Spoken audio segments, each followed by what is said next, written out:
Hola, Miss, buena tarde. Buenas tardes. Buenas tardes, Miss. Buenas tardes, compañeros. Bueno, estamos hablando de lo que son los riesgos de trabajo. Empezamos a clasificar lo que es la semana pasada. Denme un minuto, por favor.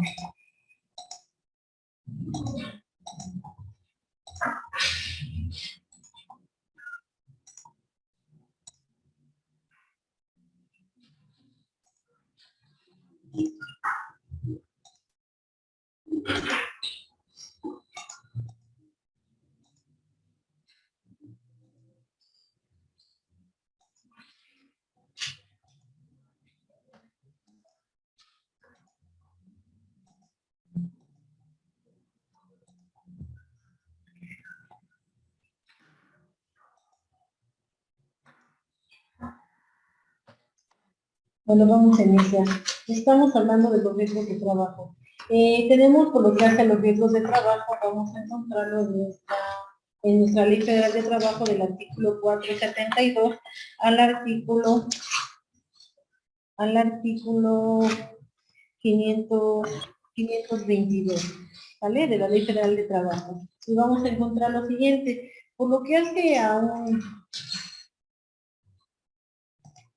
hace a los riesgos de trabajo, vamos a encontrar lo siguiente. De acuerdo al artículo 463, encontramos lo siguiente. Se van a considerar riesgos de trabajo lo que son los accidentes y enfermedades a los que están expuestos los trabajadores en ejercicio con motivo de trabajo. Tenemos que los riesgos de trabajo entonces se van a clasificar en dos, en enfermedad de trabajo y en accidente de trabajo. ¿Sí? Enfermedad vamos a tener nosotros en términos de lo que nos dice nuestra Ley Federal de Trabajo, tenemos que la enfermedad es el estado patológico derivado de la acción continuada de una causa que tenga su origen o motivo en el medio del que el trabajador se ve obligado a prestar su servicio.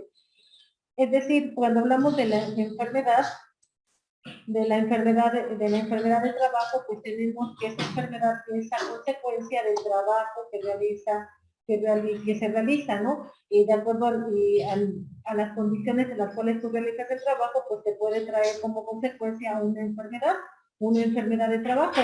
Para que no se considere como una enfermedad general, pues necesitamos que esa enfermedad sea con motivo del trabajo que tú realizas, ¿no? Y accidente, vamos a tener que toda lesión orgánica o perturbación funcional inmediata o posterior producida repentinamente en ejercicio con motivo del trabajo, cualquiera que sea el lugar y el tiempo en que dicho trabajo se presente. Tenemos entonces, por lo que hace al accidente, tenemos que entonces va a ser toda lesión orgánica o perturbación funcional inmediato o posterior que sea producida por el trabajo que tú realizas, ¿no? Tenemos también por lo que hace a este accidente de trabajo, va a quedar incluido en estos accidentes de trabajo también lo que es el trayecto, ¿no? Si tú sufres un accidente de trabajo al trasladarte de tu trabajo a tu domicilio o de tu domicilio al trabajo. En esa situación también va a entrar dentro del accidente de trabajo, ¿sí? Tenemos por lo que hace a estos riesgos de trabajo, la forma en la que se va a pagar es totalmente diferente a que exista una enfermedad general, ¿no? Va a ser totalmente diferente. Por ejemplo, si nosotros tuviéramos una incapacidad por una enfermedad general, que podría ser, que será una gripa, pues bueno, acá en esta situación la forma en la que se va a pagar va a ser al 60% del salario, cosa que no pasa cuando se tiene un riesgo de trabajo, ahí se va a pagar al 100%, ¿no? Entonces es totalmente diferente. ¿Qué es lo que pasa también con esta situación? Hay muchas empresas en las cuales si el trabajador tuvo un accidente de trabajo, pues muchas veces lo que quiere el patrón es que en el momento en el que vaya a atenderse al seguro social, pues que no haga mención a esa situación del trabajador, ¿no? Sino que mencione que el accidente que tuvo, pues fue en su casa, en su domicilio, ¿no? Siendo pues lo que esto viene a ser un error para el trabajador, ¿no? Si tú sufres un accidente, si tú tienes un accidente de trabajo, pues hay que notificarlo de esa forma, ¿no? ¿Por qué? Bueno, pues porque de una u otra forma es algo que ocurrió dentro del trabajo y bueno, el patrón tiene que hacerse responsable de esta situación, ¿no? Además, también si vas a tener una incapacidad, pues va a ser totalmente diferente el monto que te van a pagar, ¿no? No es lo mismo tener un accidente en general que un accidente de trabajo, ¿no? Pues los montos van a ser totalmente diferentes. Oye, es verdad que a los patrones les suben la cuota si es por riesgo de trabajo, que por eso nos dicen a nosotros empleados, no digan eso, digan que es que fue en tu casa. No, pues tratan de protegerse, ¿no? Al final, acá quien se va a ver afectado si hay un accidente o, bueno, si hay un riesgo de trabajo que se va a afectar es la empresa, ¿no? La empresa sí, no el jefe, ¿no? Pero, entonces, lo que por eso es que lo que pretenden es que no haya, así no haya, riesgos de trabajo, ¿no?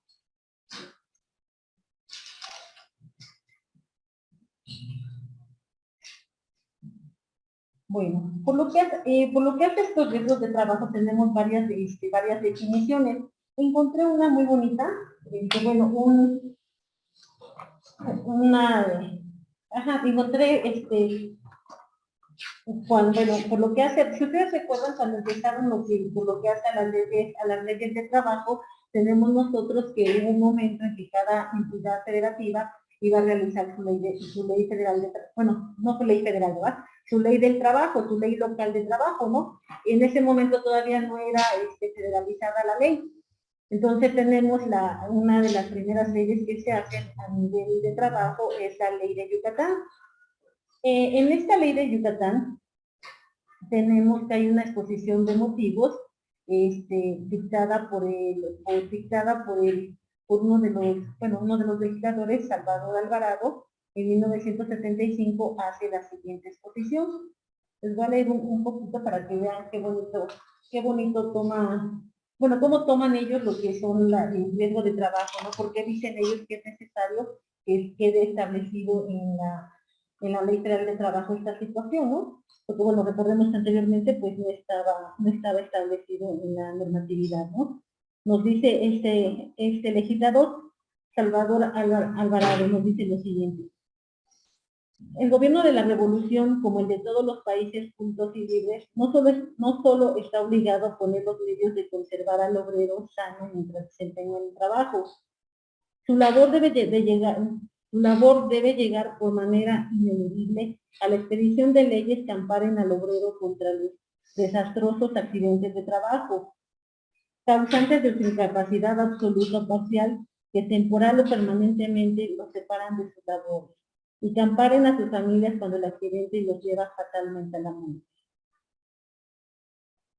Dice, bueno, permítanme un minuto. ¿Me ayuda?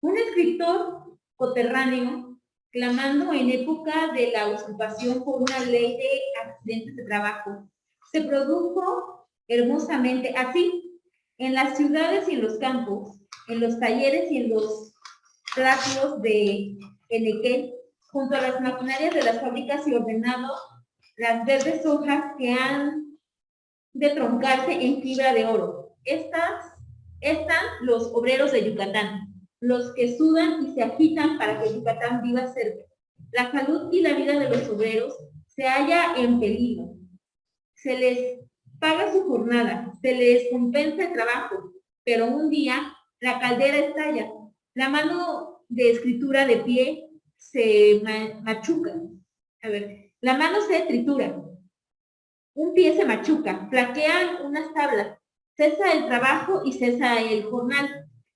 El capitán se aumentó con sangre y la carne de un hombre, con la miseria en el hogar, con el llanto de la mujer, con el impotente dolor de un hombre, con la angustia inconsciente, inmensa de unos niños. Nada extraordinario, nada nuevo, nada incompatible con la tranquilidad pública y los intereses sociales. Cierra el principio de indemnizar a las víctimas de trabajo. Yucatán necesita, Yakarta reclama esa ley, que es en todas partes ha producido resaltos de justicia y de satisfacción general. Ok, gracias, compañera. ¿Cómo ven, compañeros?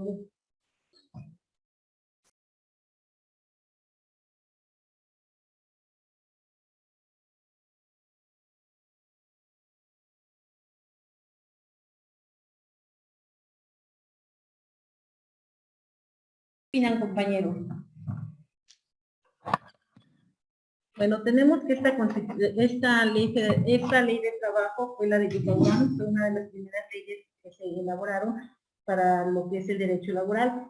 Tenemos acá que por lo que hace a esta exposición de motivos que da este legislador Salvador Alvarado, pues realmente nos hace ver que es necesario que se protegieran lo que eran los derechos de trabajo, ¿no? Toda vez que igual si tenemos que, bueno, decíamos nosotros, ¿no? Que el trabajador lo único con lo que cuenta es con su mano de obra, ¿no? Con su mano de obra y de ahí de su trabajo, pues eso como va a sostener a su familia, ¿no? Si alguno de estos pusiera un riesgo de trabajo, pues acá vendría lo que es la zozobra, ¿no? ¿Qué va a pasar? ¿Cómo va a alimentar a la familia? ¿Cómo va a sacar sus gastos, no? Y bueno, de todas formas, si tiene un riesgo de trabajo, si tiene una incapacidad, pues dependiendo del tipo de incapacidad, le va a costar trabajo volver a trabajar, ¿no? Al volver a trabajar, si no trabaja rápido, pues bueno, los ingresos van a ser menores o no va a haber ingresos, ¿no? De ahí entonces que era necesario que realmente se aseguraran estos riesgos de trabajo, ¿no? Que se les diera importancia a estos riesgos de trabajo. También en esta misma ley federal de trabajo, ¿no? Por lo que hace a la exposición de motivos, también hay una parte en donde se menciona que quien tiene la culpa de los riesgos de trabajo, pues es el patrón, toda vez que si a un trabajador que ya está muy cansado lo hace trabajar más, pues va a llegar el momento en que el trabajador ya no va a aguantar, dando como consecuencia lo que son los accidentes de trabajo, ¿no? Entonces de ahí lo que se mencionaba, por eso era importante que se protegieran los riesgos de trabajo, ¿no? Y de ahí entonces en esta ley de trabajo se empieza a hacer mención a los riesgos de trabajo y se empiezan a proteger, ¿no? Esta misma, bueno, posteriormente tenemos que la Ley Federal de Trabajo se vuelve federal, ¿no? Al volverse federal, pues se vuelve a traer estas reflexiones, ¿no? Y se protegen lo que son los riesgos de trabajo. Tenemos entonces, por lo que hacen los riesgos de trabajo, se nos dice que un trabajador pues puede sufrir una enfermedad o un accidente de trabajo, ¿no? Tenemos que el trabajador pues siempre va a estar expuesto a esta situación. Entonces lo que se pretende es que realmente se proteja al trabajador, se proteja tanto al trabajador como a su familia.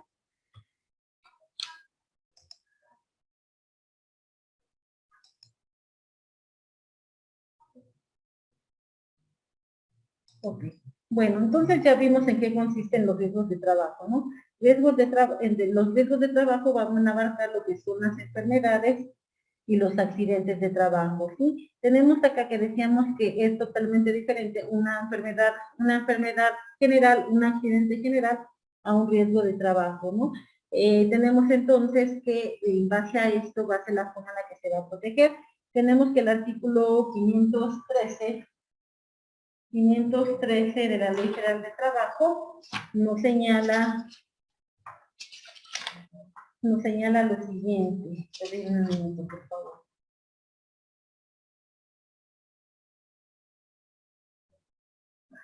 Nos señala el artículo 513 que la Secretaría de Trabajo y Previsión Social va a actualizar las tablas de enfermedades de trabajo y de evaluación de las incapacidades permanentes resultados de los riesgos de trabajo. Y estas tablas se van a publicar en el Diario Oficial de la Federación. Y van a ser... Manda usted. Disculpe, ¿está moviendo su diapositiva? Sí, O- compañero. porque se quedó en seguro de riesgo de trabajo y dice un accidente se entiende y ya no avanzó. Ok, permiso. Permíteme, déjame ver.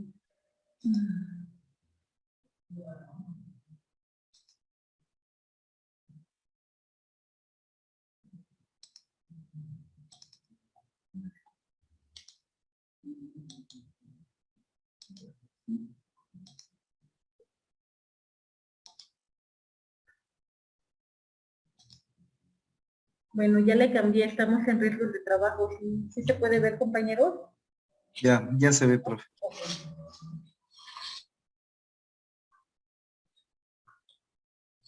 Por lo que hace a los riesgos de trabajo, tenemos nosotros que los riesgos de trabajo producen incapacidades. Estas incapacidades, bueno, están establecidos tanto en la ley del Seguro Social como en la ley del ISSSTE. Acá se establece de qué forma se van a pagar estos riesgos de trabajo. Tenemos por lo que hace los riesgos de trabajo, vamos a tener nosotros que las incapacidades que puedan dar lugar a una pensión, pues vamos a tener lo siguiente, puede ser de acuerdo a una, puede ser de acuerdo a una pensión temporal, a una pensión permanente parcial, también puede ser permanente total, o bien puede ser, bueno, de este riesgo de trabajo puede traer como consecuencia lo que es la muerte. Vamos a tratar de platicar de cada una de ellas, ¿sí? Cuando estamos hablando de lo que son las incapacidades, cuando hablamos de una incapacidad temporal, acá estamos hablando que puede ser la pérdida de facultades o actitudes que imposibilitan parcial o totalmente a una persona para desempeñar su trabajo por algún tiempo. Si el riesgo se produce al trabajar, si el riesgo produce al trabajador una incapacidad temporal, la indemnización va a consistir en el pago íntegro del salario que deje de percibir mientras exista esta. Este pago se debe de hacer desde el primer día de la incapacidad. Decíamos que nosotros hablábamos que si era una incapacidad temporal por lo que hace a una enfermedad general, pues tenemos que acá esta incapacidad se va a empezar a pagar a partir del tercer día, cosa que no pasa cuando esta incapacidad temporal es a consecuencia de un riesgo de trabajo, toda vez que se van a empezar a pagar desde el primer día, ¿no? Eso lo hace diferente.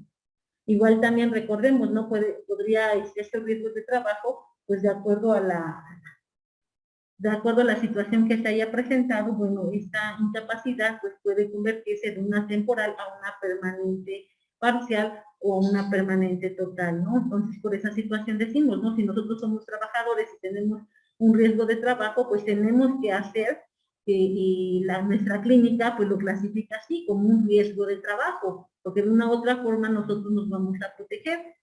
Decíamos, ¿no? ¿Qué es lo que pasa? Por lo regular sucede eso, ¿no? El patrón, ¿qué es lo que quiere? Que tú no sufras un riesgo de trabajo, ¿no? Porque también, bueno, todo eso también tiene que ver con las estadísticas, ¿no?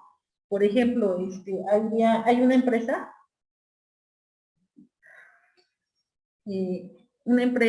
bueno, por ejemplo, ahí en Comisión Federal de Electricidad, hace como, bueno, antes de que entrara la nueva administración de gobierno, bueno, de acuerdo a la reforma la reforma energética, pues bueno, si ustedes recuerdan, ya todo se estaba privatizando, ¿no? De una u otra forma iba tendiente a eso, ¿no? A la privatización. Entonces llegó el momento en que ahí los jefes le decían a los trabajadores que si se iban a enfermar, que no se enfermaran durante el horario de trabajo, ¿no?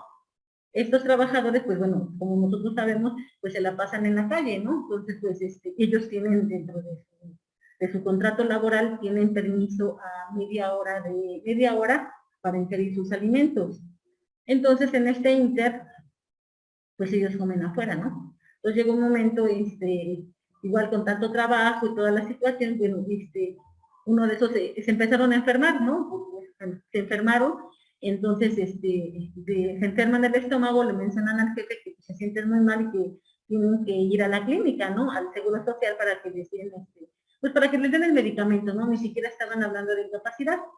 Entonces, se va el trabajador y después al siguiente día el jefe habla con él y le comenta que sabe que cuando se vaya a enfermar, por favor, que no sea a las horas de trabajo, que se puede enfermar después de las 4 de la tarde, que es cuando ellos salen, y que si va a la clínica, que no dijera que se había enfermado durante la jornada laboral, ¿no? Que había sido, había empezado su enfermedad bueno, en la madrugada, antes de llegar a la hora de trabajo, ¿no? Bueno, y todo eso pues es realmente absurdo, ¿no? Porque bueno, si él comentaba esa situación, pues no va a entrar como un riesgo de trabajo, ¿no? Si necesita la incapacidad, pues la incapacidad se va a pagar de forma diferente, ¿no? Y además, bueno, esa situación no lo puede poner el patrón porque es una enfermedad, ¿no? Si es una enfermedad, pues no es algo planeado, ¿no? Es algo que te sucede y pues tienes que tienes que ir al médico, ¿no? Pero bueno, así son los absurdos de los jefes, ¿no? Y en ese inter estaban mucho con lo que era ¿cómo se llama? El principio de la no tolerancia, ¿sí? Con cualquier situación, pues lo que pretendían era buscarle ahí los pies al trabajador pues, para poderlo despedir, ¿no? Porque lo que se quería en aquella época era reducir números y realmente en aquella época los trabajadores estaban muy, muy desprotegidos, ¿sí? Porque igual también ahí ya el sindicato estaba muy coludido con la empresa, entonces realmente ahí no tenían ya protección por parte del sindicato, ¿no? Ya ahorita, posteriormente, cuando entra la nueva administración de gobierno a nivel federal, pues todo empieza a cambiar, ¿no? Ya se empiezan a respetar lo que son los derechos laborales y bueno, después de la reforma que se empiezan a dar, ¿no? En materia laboral, pues bueno, ya bien empiezan a tener mayor protección. Pero bueno, así son de absurdos los jefes en muchas ocasiones, ¿no? Pero acá lo que nos corresponde a nosotros, pues realmente es velar por nuestros intereses como trabajadores. También en la misma situación, un trabajador de ahí resulta ser que en una maniobra, en el momento de que tenían que instalar unas antenas en las torres, en ese momento, tiene un accidente y se pega en el dedo y se fractura el dedo. Entonces va a la clínica y le dicen que si quiere, bueno, que lo tienen que operar, ¿no? Lo tienen que operar y le tienen que prestar su incapacidad. Entonces el trabajador, él menciona que no quiere operarse ni tampoco quiere la incapacidad porque por la incapacidad iba a perder lo que son lo que es el premio de puntualidad y X, ¿no? Varias prestaciones extras, ¿no? Entonces, en esa situación, él decide entonces no operarse y tampoco acepta la incapacidad por riesgo de trabajo. Queda como consecuencia, bueno, que posteriormente, pues luego que, para empezar, que necesitaba una operación. Él se le hizo muy fácil irse a curar con lo que era el huesero, y pues al final su dedo quedó, su dedo no quedó, posteriormente tuvo que atenderse de forma particular y para que se pudiera atender tuvo que usar sus vacaciones, ¿no? Cosa totalmente diferente que hubiera pasado si él desde el inicio hubiera dicho que era un riesgo de trabajo, ¿no? Ok. Bueno, tenemos acá, entonces estamos hablando de la incapacidad temporal, ¿no? Acá es la pérdida de facultades o aptitudes que imposibilitan parcialmente o totalmente a una persona para desempeñar su trabajo por algún tiempo, ¿sí? Decíamos acá entonces que el pago se va a hacer de la incapacidad desde el primer día. Si a los 3 meses de iniciar una incapacidad no está el trabajador en la actitud de volver a trabajar, él mismo o el patrón pueden pedir los certificados respectivos para que se pueda resolver si el trabajador necesita otro tipo de tratamiento o también si puede seguir gozando de mayor incapacidad. Si ustedes recuerdan, bueno, cuando se tiene un riesgo de trabajo, tienes una incapacidad temporal, igual te la extienden por 2 semanas, luego te la van ampliando más, ¿no? Igual también recordemos que acá por lo que hace a las incapacidades, pues igual no es tan fácil conseguirlas, ¿no? Porque igual el seguro pues les pone límites a los médicos, ¿no? Ok, pero bueno, acá, si no, pues lo que tenemos que hacer es conseguir que se nos den los certificados para posteriormente se nos haga una revisión y poder conseguir que la incapacidad temporal pase a incapacidad permanente parcial, ¿no? Igual también, pues de acá nos podemos valer de lo que son los certificados que pudiéramos tener pues, de forma particular, ¿no?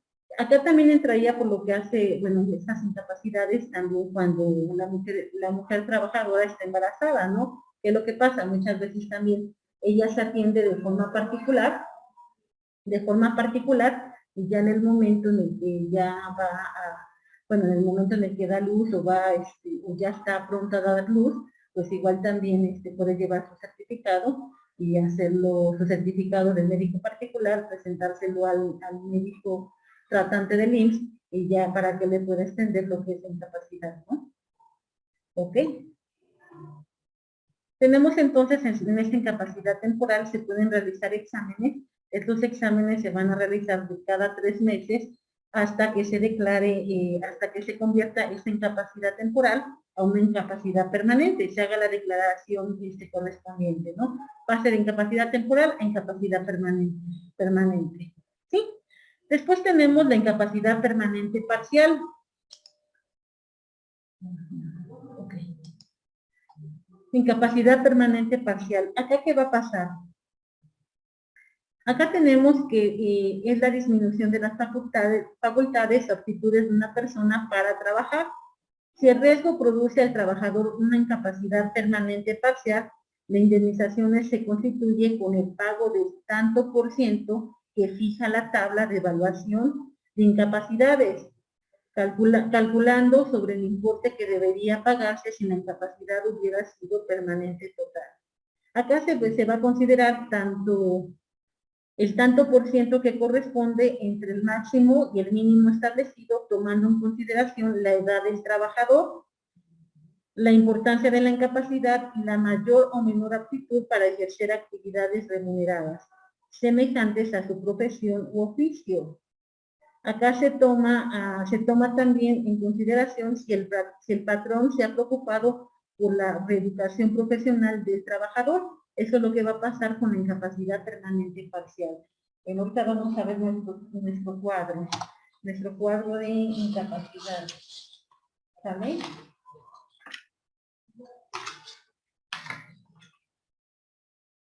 Ok, bueno, continuamos, ¿no? La incapacidad permanente total, cuando se va a dar, pues tenemos que esta incapacidad permanente total consiste en la pérdida de facultades o aptitudes de una persona que lo van a imposibilitar para desempeñar cualquier trabajo por el resto de su vida. Si el riesgo produce al trabajador una incapacidad permanente total, la indemnización se integra por una cantidad equivalente al importe de 1.095 días de salario. Y las indemnizaciones que debe percibir el trabajador en los casos de incapacidad permanente, parcial o total, le deben ser pagadas íntegras, sin que haya deducción de los salarios que percibió durante el periodo de la incapacidad permanente, de la incapacidad total, perdón, de la incapacidad parcial. ¿Sí? ¿Hasta ahí estamos bien? Ok, ahora bien, si a consecuencia de los riesgos de trabajo me produce la muerte, ¿qué es lo que va a pasar? Acá, acá va a dar como consecuencia lo siguiente. A ver, vamos a irnos a nuestra Ley Federal de Trabajo. ¿Tiene la Ley Federal de Trabajo a la mano, compañero? Sí, profesor.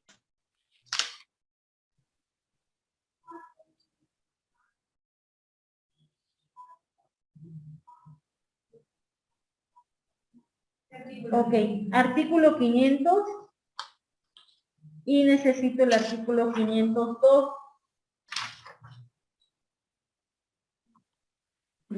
Yo me hice el artículo 502. Uh-huh. En caso de muerte o por desaparición derivada de un acto delincuencial del trabajador, la indemnización que corresponda a las personas a que se refiere el artículo anterior será la cantidad equivalente al importe de 5,000 días de salario, sin deducir la indemnización que percibió el trabajador durante el tiempo en que estuvo sometido al régimen de incapacidad temporal. Ok, fue el 502, ¿verdad? El que nos leíste. Y el Ah, 500, sí. Cuando el riesgo traiga como consecuencia la muerte o la desaparición derivada de un acto delincuencial del trabajador, la indemnización comprenderá 1. 2 meses de salario por concepto de gastos funerarios y 2. El pago de la cantidad que fija el artículo 502. Ok, bueno, acá era lo que comentábamos. Muchas gracias, compañera. Entonces, sí, a causa de, acá si te dan cuenta, hay una reforma a lo que es el artículo 500. Esta reforma se da en el 2018 y acá nos está hablando de el riesgo, bueno, del riesgo de trabajo que traiga como consecuencia lo que es la muerte y bueno, ahora la nueva figura nos habla de la desaparición derivada de un acto delincuencial del trabajador, ¿no? ¿Sí? Este término pues no estaba establecido, es un término nuevo, ya nos habla de esta desaparición, ¿no? La desaparición forzosa.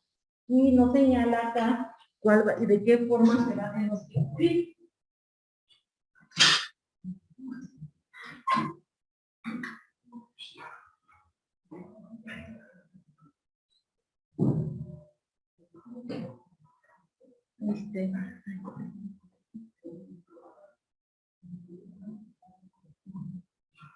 Bueno, ya, ¿en qué estaba? Permítanme.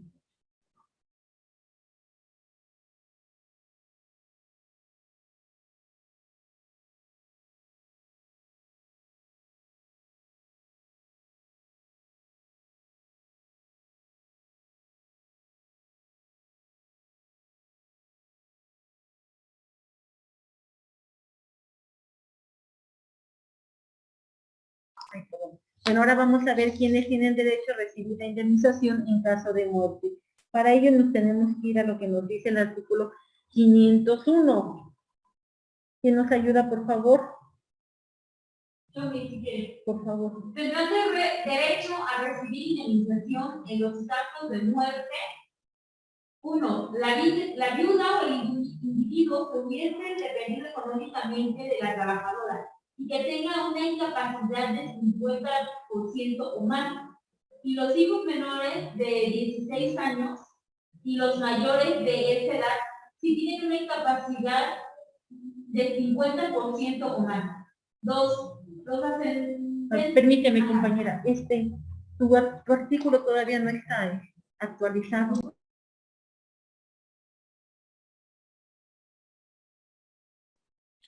Si quiere, profe, yo tengo el que reformaron en 2019. Ajá. Discúlpame, Dice, por favor.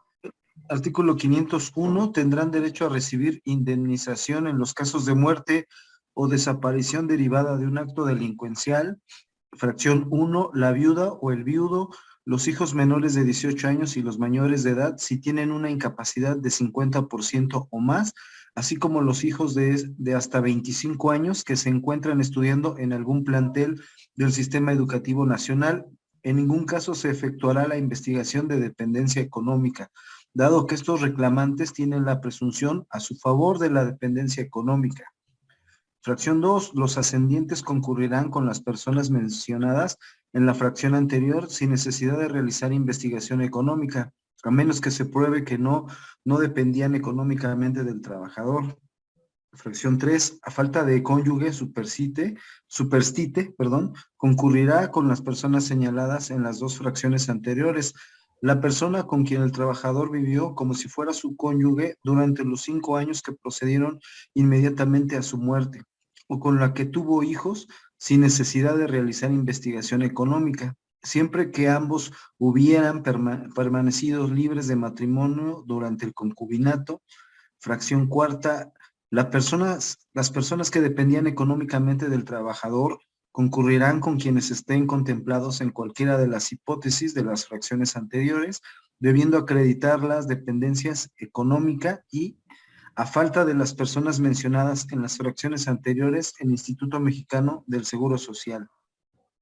Ok, gracias, compañero. Bueno, por lo que hace la reforma que se da en el 2019, tenemos que ahora ya no se va a hacer la investigación de dependencia económica, ¿no? Tenemos entonces que los que van a poder recibir esta indemnización van a ser lo que es la viuda o el viudo, siempre y cuando acrediten que tienen una incapacidad del 50%. lo que son los hijos hasta los 25 años, ¿no? Igual también, si ustedes recuerdan la fracción que nos ayudó a leer la compañera, ahí ya sea como que una distinción, ¿no? Entre los hijos hasta de los 16 hasta nos mencionaba de los hijos de 16 y los mayores de estos tenían una incapacidad de 50%, ¿no? Acá hacía la diferencia, no nos mencionaba bien qué pasaba con los que estaban estudiando, ¿no? Igual también, bueno, anteriormente pues se tenía que hacer esta investigación de que realmente fueran dependientes económicos, ¿no? También tiene derecho tiene derecho a recibir la indemnización lo que es la concubina, ¿no? La concubina, y hay que acreditar que tiene 5 años.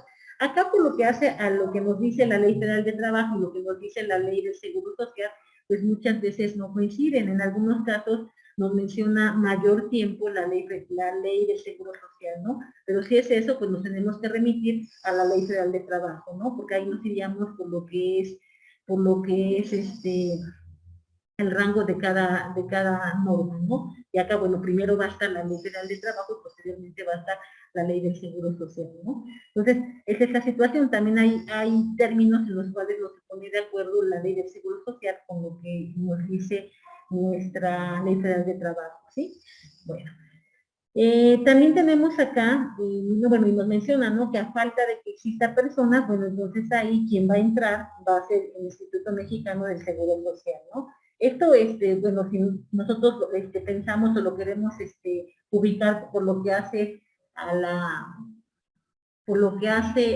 cuando fallece una persona que no deja testamento y tiene bienes, pues igual si no hay una persona que pueda reclamar estos bienes, pues los bienes pasan al Estado, pasarían a la universidad y pasarían a la asistencia pública, ¿no? Si recuerdan, aquí nos dice nuestro Código Civil, ¿no? Bueno, la misma es muy similar acá, ¿no? Por lo que hace a la indemnización que deberían de recibir por la muerte del trabajador, ¿no? Si no hay nadie que reclame, pues entonces quien va a recibirla va a ser el Instituto Mexicano del Seguro Social, ¿no?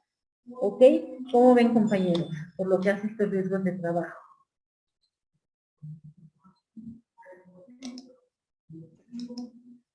Es muy interesante, profe.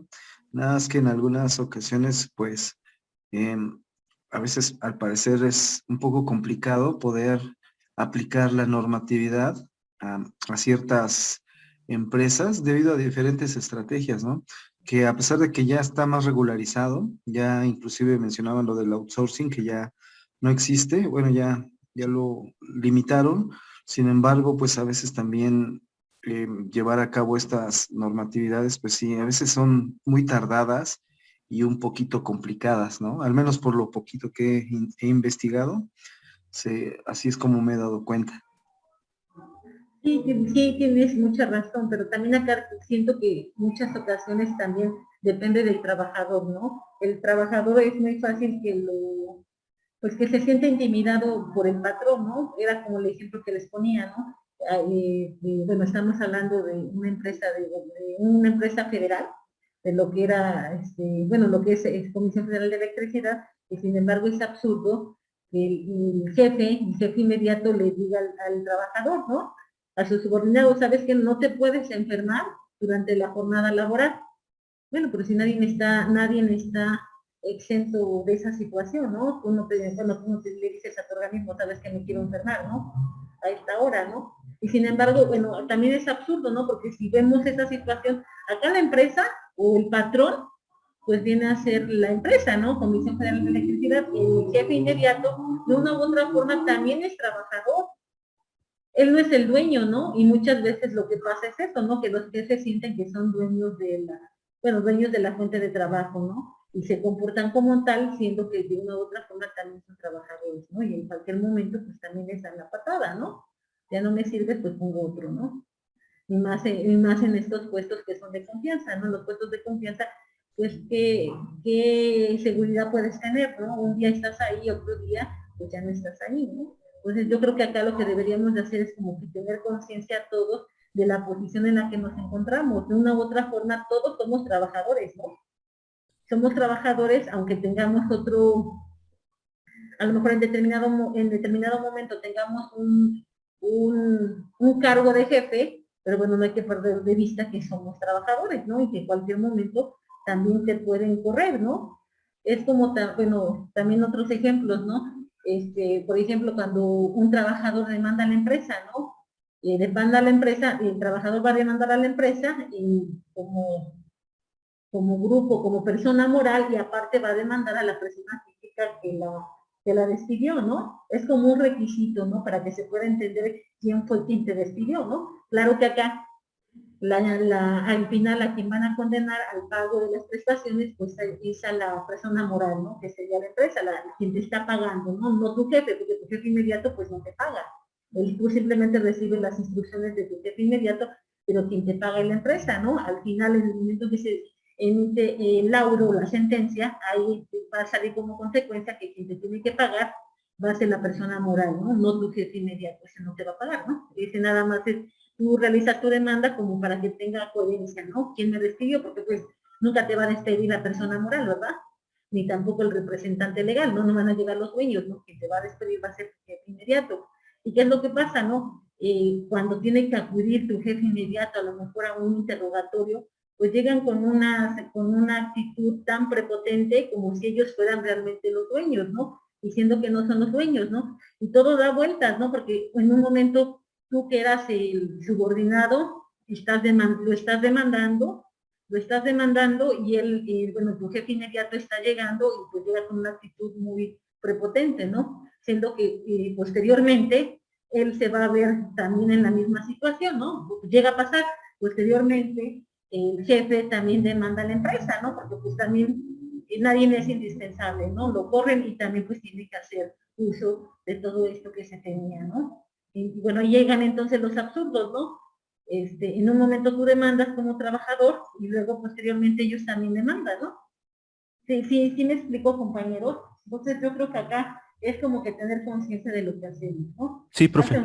Hace mucho tiempo, igual también en una dependencia, un trabajador lo corre, demanda el trabajador, entonces el jefe, bueno, demanda a la empresa, ¿no? A la institución, demanda a la institución, y entonces los de hasta arriba se enojan y le dicen al jefe inmediato, ¿sabes qué? Tienes que hacer que Panchito retire la demanda, porque es un amigo que nos hace, nos va a dar pues nos va a dar puntos negativos, ¿no? Necesitamos mostrar que son, bueno, que son buenos, ¿no? Que hacen el trabajo bien, bueno, cualquier palabra que puedan utilizar.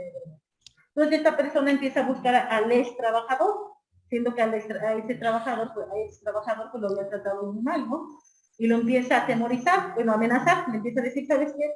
Si tú no retiras tu demanda, te voy a demandar civilmente, penalmente y administrativamente. No vas a poder trabajar en ninguna dependencia, ¿no?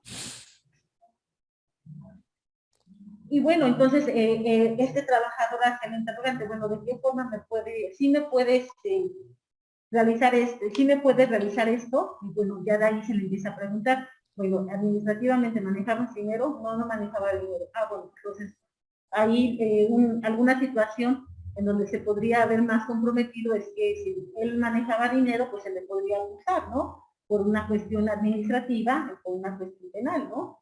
Porque una otra forma se le podría atribuir que él hizo uso indebido de los dineros que tenía bajo su cargo, ¿no? Pero no tenían esa situación, ¿no? Y ya de ahí se le empieza a preguntar y bueno, se le da la opción de que, pues, no, que siga con su demanda porque realmente no hay nada por donde se le pueda fincar responsabilidad.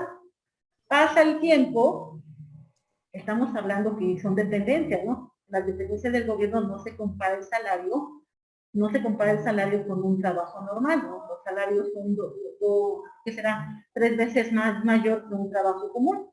Entonces pasa el tiempo, jefe que tenía un cargo muy importante, que ganaba, que les gusta de forma mensual 150,000 pesos, de forma mensual, cuando esos trabajos ya se sabe que nada más vas a estar ahí durante el tiempo que dura la administración, posteriormente pues te vas a ir porque pues llega la nueva administración y llega con tu gente, ¿verdad?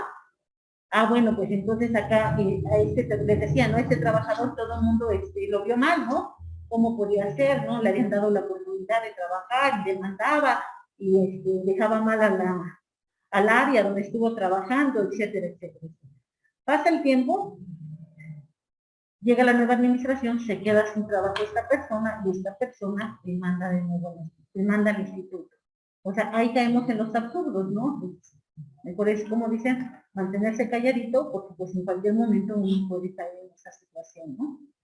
Pero bueno, es cuestión de que tomemos conciencia, ¿no? Que estamos en una rueda, en la rueda de la fortuna, a veces estamos arriba, a veces estamos abajo, y pues más vale ser normales, ¿no? Era un comentario nada más. Ok. Bueno, después de esto, bueno, ya comentamos entonces quiénes van a ser los que tienen derecho a recibir estas indemnizaciones, ¿no? También ya vimos qué indemnización van a tener en el caso de, por lo que hace a la muerte, ¿no? Tenemos que 2 salarios por concepto de gastos, 2 meses de salario por concepto de gastos funerarios, y el pago de la cantidad que nos fija el artículo 502, ¿no? Ese pago tenemos que van a ser 5,000 días de salario, 5,000 días de salario sin deducir las indemnizaciones que haya recibido el trabajador durante el tiempo en el que estuvo sometido a la incapacidad temporal, ¿no? Eso es lo que va a pasar cuando el riesgo de trabajo trae como consecuencia la muerte. Después de esto tenemos que los trabajadores que sufran un riesgo de trabajo van a tener derecho a asistencia médica, asistencia quirúrgica, rehabilitación, hospitalización, medicamentos y material de curación, los aparatos de prótesis y ortopedia necesarios y la indemnización que señale la ley. Acá está muy interesante, ¿no? Porque, pues, bueno, acá se habla de los aparatos de prótesis, ¿no? Bueno, así nos menciona la ley, ¿no? Sin embargo, si lo vemos en la práctica, realmente eso es muy difícil, ¿no? Por ejemplo, si estamos afiliados al Seguro Social, pues ahí es muy difícil que te vayan a dar una prótesis, ¿no? Cosa que no pasa si tú tienes el seguro militar, ¿no? Ahí sí te van a dar las prótesis, ¿no? Le van a dar la prótesis tanto al trabajador como a sus asegurados, ¿no? Pero bueno, en el seguro está muy complicado, ¿verdad? Esto de los aparatos de la prótesis, pues no te lo van a dar, ni mucho menos te van a dar lo que son la ortopedia necesaria, ¿no? ¿Ves? Bueno, no sé, salvo lo que ustedes opinen, compañeros.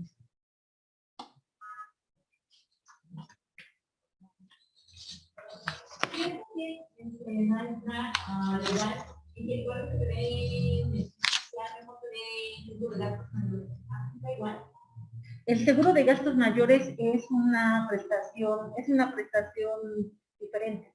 O sea, te tienen que dar, no, independientemente te tienen que dar lo que es el seguro social, y ya la otra es una prestación extralegal. Porque como los nombres lo dicen, ¿no? Para cuestiones ya mayores, bueno, ya de ahí, por lo que hace este seguro de gastos mayores, ya de ahí, tú nada más das una cantidad mínima y te puedes atender en un hospital particular, en un hospital particular, bueno, de los de primera, ¿no? Pero entonces sí debe de estar los dos, justamente, ¿no? Sí, no, tiene que estar los dos. Sí, lo de gastos de seguro, de gastos mayores es una prestación extralegal. O sea, es más allá, ¿no? Pero sí tiene que estar primero lo del seguro social. Porque también recordemos que a través del seguro social tú estás haciendo también aportaciones, ¿no? Estas aportaciones que más adelante te van a ayudar para obtener una pensión, ¿no? Ok, bueno, también otras prestaciones que vamos a poder obtener por lo que hace a los riesgos de trabajo, vamos a tener lo que es la prestación en especie. Okay. Las prestaciones en especie. Estas prestaciones en especie son similares tanto en la ley del Seguro Social como en la ley del ISSSTE. Tenemos acá, por ejemplo, cuando hablamos de la ley del ISSSTE, ahí se paga totalmente, igual se va a pagar algunas cuestiones diferentes, ¿no? Por ejemplo, ahí se van a pagar, si hablamos, por ejemplo, de lo que son los gastos de incapacidad por enfermedad general, pues ahí te pagan a partir del primer día, ¿no? Cosa que no pasa con el Seguro Social. Ahí decíamos que en una enfermedad general, pues te la van a pagar a partir del tercer día, ¿no? Pues así vamos teniendo, ¿no? Si hacemos comparación, pues en muchas ocasiones la ley del ISSSTE pues va a tener mayores beneficios. Igual también, por ejemplo, ahí también tenemos esta situación, ¿no? Cuando hay una madre trabajadora, pues la madre trabajadora puede pedir ahí lo que es su incapacidad desde el momento en el que nace el bebé, ¿no? O un día antes de que nazca el bebé o desde el momento que nace el bebé, y le van a respetar lo que son los 90 días, cosa que no pasa hablando de una trabajadora que está afiliada al IMSS, ¿no? Ahí sí se lo van a hacer efectivo tal y como marca la ley, ¿no? Si ella no goza del periodo que es antes del nacimiento del bebé, pues no lo va a perder ese periodo, ¿no? Porque ahí no te lo respetan, ¿no? Entonces, hay muchas ventajas en que uno esté afiliado al IMSS, ¿no? Bueno, y si hablamos, por ejemplo, acá en lo que es la afiliación de acá hablando del seguro que tienen los trabajadores al servicio del Estado, lo que es el ISSSTE, ahí también las prestaciones son mayores, ¿no? Ahí incluso la atención, ¿no? La atención es más rápida, igual también si tienes, ahí sí, si tienes alguna necesidad de algún aparato ortopédico, ahí sí te lo proporcionan, ¿no? Y la incapacidad, bueno, no le ponen tantos peros, ¿no? Cosa que no pasa en el Seguro Social, ¿no? En el Seguro Social te puedes estar muriendo y no te van a dar la incapacidad, ¿no? Y ahorita, por ejemplo, cuando estuvo lo del COVID, cuando estuvo más fuerte, igual llegó el momento en el que el trabajador llegaba a las clínicas a que le pudieran dar la incapacidad y no le daban la incapacidad, es más, ni siquiera le tomaban la prueba de COVID porque no había pruebas de COVID, ¿no? Le decían que empezaban a dar largas, ya cuando ya pasaban los 15 días, pues ya había pasado el mayor riesgo y pues ya no le daban la incapacidad, ¿no? Entonces bueno, a eso llegamos por lo que hace el IMSS, ¿no? ¿Ok? Decíamos que por lo que hace las prestaciones en especie, vamos a tener acá que va a consistir en lo que es la asistencia médica, asistencia quirúrgica, farmacéutica, hospitalización, aparato de prótesis, ortopedia y rehabilitación. Eso serían lo que son las prestaciones en especie. Tenemos también las prestaciones en dinero. Estas prestaciones en dinero también son diferentes por lo que está establecido en la ley del Seguro Social y por lo que está establecido en la ley del ISSSTE. Y estas prestaciones de dinero también van a ser diferentes cuando se trate de una incapacidad temporal o de una incapacidad permanente total, ¿no? Bueno, porque se tiene que establecer lo que son los montos. Por lo que hace a la incapacidad temporal, tenemos que el asegurado tiene derecho a un subsidio del 100% de su salario base de cotización o del sueldo básico según corresponda. De aquí que es muy importante que uno como trabajador realmente esté dado de alta en el seguro con el salario que uno gana, ¿no?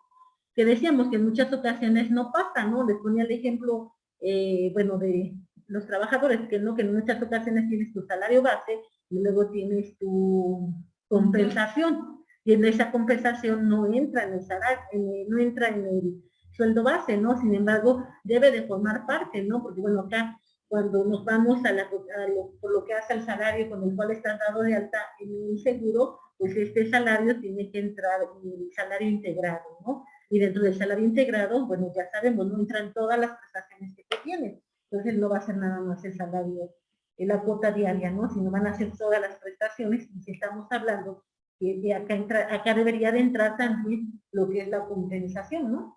Pero muchas veces pues eso no entra, ¿no? Porque lo trata de manejar de forma diferente para que en el momento que se tenga que hacer una indemnización, pues esa cantidad la hagan a un lado, porque muchas veces es más grande tu compensación que tu sueldo, ¿no? Que tu salario, es más grande. Entonces acá nada más es cuestión de tener mucho cuidado, ¿no? En la ley del Seguro Social, por lo que hace la incapacidad temporal, vamos a tener que tiene un límite de 52 semanas para la recuperación del trabajador y para que el trabajador vuelva a laborar. Si no se rehabilita en ese tiempo, entonces va a proceder la declaración de incapacidad permanente, parcial o total. ¿Sí? Bueno, y para esto se tendrá que hacer las respectivas valoraciones por parte del seguro para que pueda ver en cuál en qué tipo de incapacidad va a entrar.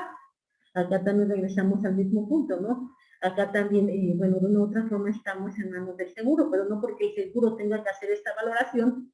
Si nosotros no estamos de acuerdo con esta valoración, pues hay recursos que la propia ley del Seguro Social nos establece. En esos recursos, pues ahí es donde nosotros como abogados podemos entrar, apoyar a los trabajadores y bueno, es una fuente de trabajo para nosotros, ¿no? También ahí nos deberíamos de meter, pues nosotros como abogados, ¿no? Pero muchas veces pues siempre nos vamos a las materias más comunes, ¿no? Pero acá también hay un campo de trabajo muy amplio y que no está muy explotado, ¿no? Acá podríamos entrar muy bien nosotros, ¿no? Les comentaba, ¿no? Por ejemplo, en esta situación, ¿no? Cuando se hace la valoración de la incapacidad, ¿no? ¿Qué incapacidad puedes tener? A lo mejor de la temporal te puedes convertir te podrías pasar a la incapacidad permanente, ¿no? Permanente total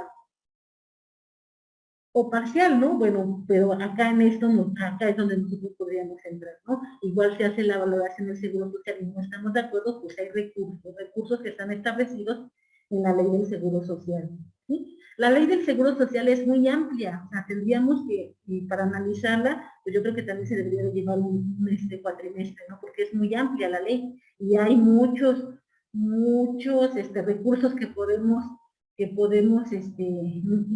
bueno, meter nosotros como abogados en donde nosotros podemos participar, ¿no? Y los términos también, acá estaríamos hablando de materia administrativa. Acá en esta materia administrativa también, recordemos, ¿a dónde va a terminar toda esta materia administrativa? Bueno, acá sería un trámite que se tendría que pelear ante el instituto, ¿no? El Instituto Mexicano del Seguro Social. Y si este trámite al final igual no nos sale como nosotros queremos, pues de acá nos tendríamos que ir al Tribunal Fiscal, ¿sí? Al Tribunal Federal de Justicia Administrativa, bueno, así se nombre correcto. Tribunal Federal de Justicia Administrativa, ¿no?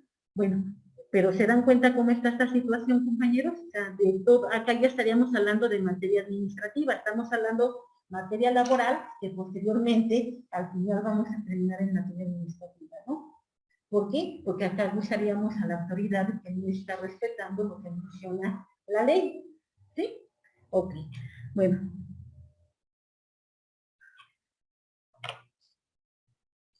Otra prestación en dinero que se puede tener es lo que hace a la incapacidad permanente total.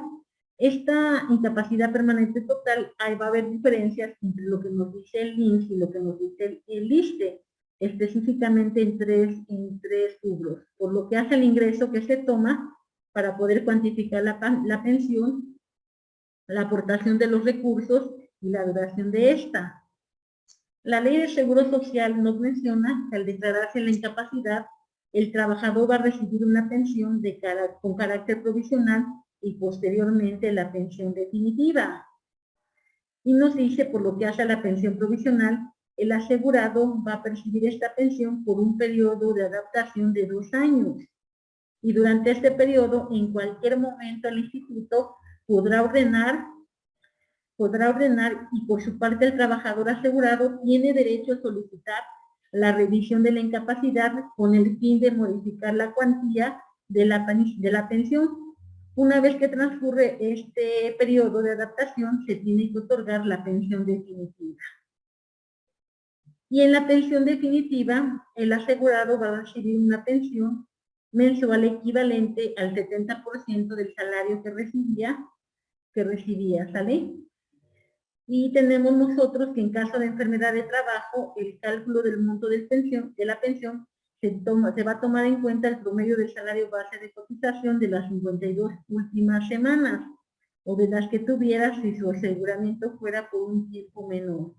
Todo esto, el fundamento para esta pensión, pues lo vamos a encontrar en la Ley del Seguro Social, ¿no? Para obtener lo que es la pensión, el trabajador debe contratar una renta vitalicia con una aseguradora, la cual le va a otorgar la pensión correspondiente. Acá entraría lo que conocemos como las AFORES, ¿no? Acá ya es cuando van a entrar las AFORES. ¿Sí? Si se dan cuenta cómo todo va como que entrelazando, ¿no? Acá estaríamos hablando de la seguridad social. dentro de la seguridad social, pues vamos a encontrar estas AFORES, ¿no? Bueno, y también si hablamos de las AFORES, pues también recordemos que tuvieron su transformación, ¿no? Porque anteriormente no era así, ¿verdad?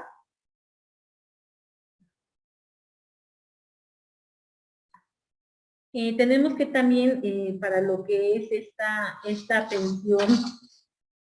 esta pensión definitiva, tenemos nosotros que el trabajador debe contratar un seguro de sobrevivencia para que en caso de fallecimiento la aseguradora otorgue a sus beneficiarios las pensiones y las prestaciones económicas a la que tenga derecho el trabajador.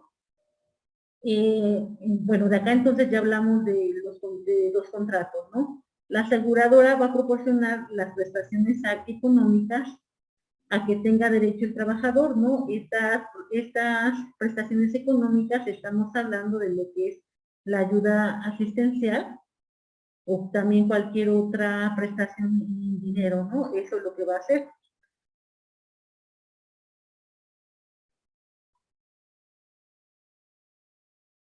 Bueno, acá es donde ya entran lo que son las AFORES, pero lo dejamos hasta ahí, ¿no? Ya lo de las AFORES, bueno, les comentaba, ¿no?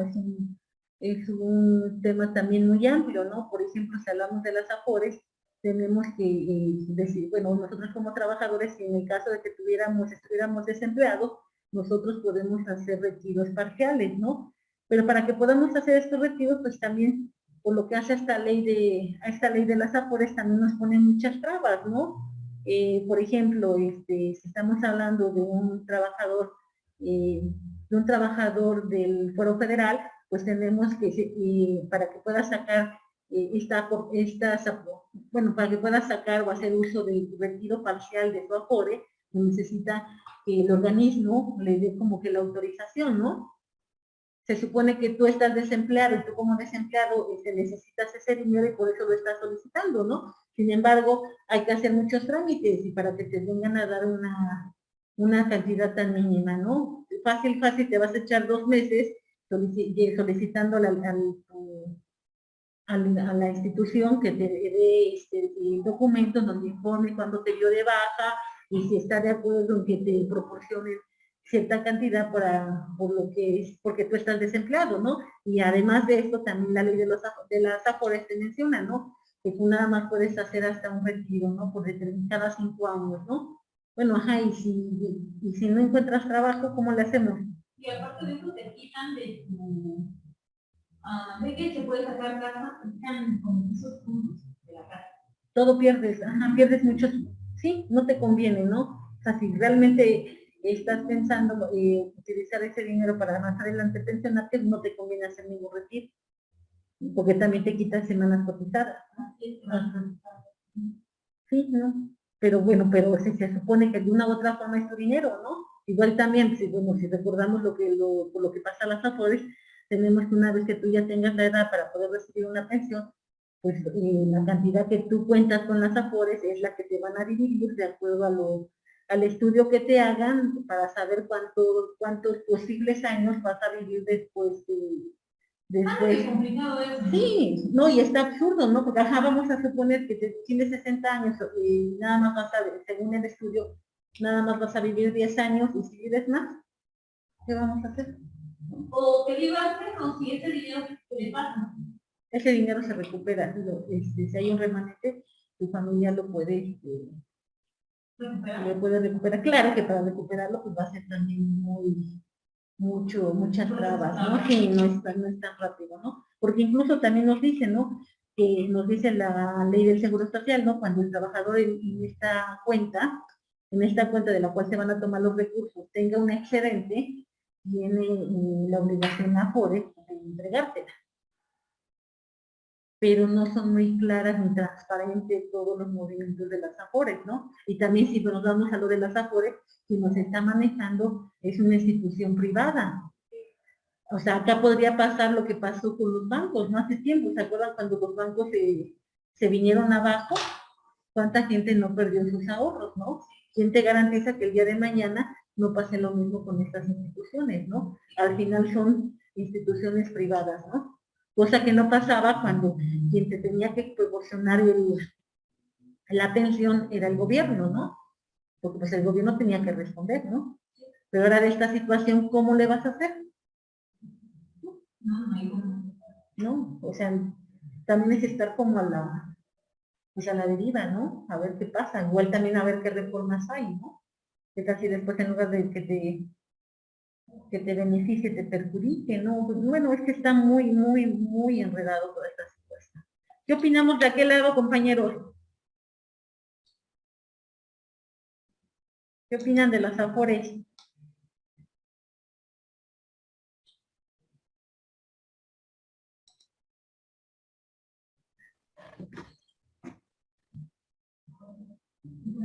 No. El seguro de sobrevivencia también va a cubrir lo que es el fallecimiento del trabajador por causas distintas a los riesgos de trabajo. Pero para esto vamos a tener que el asegurado tiene que haber cotizado al menos 150 semanas. El ISSSTE también debe de proporcionar al pensionado un aguinaldo anual equivalente a 15 días del importe de la pensión que perciba.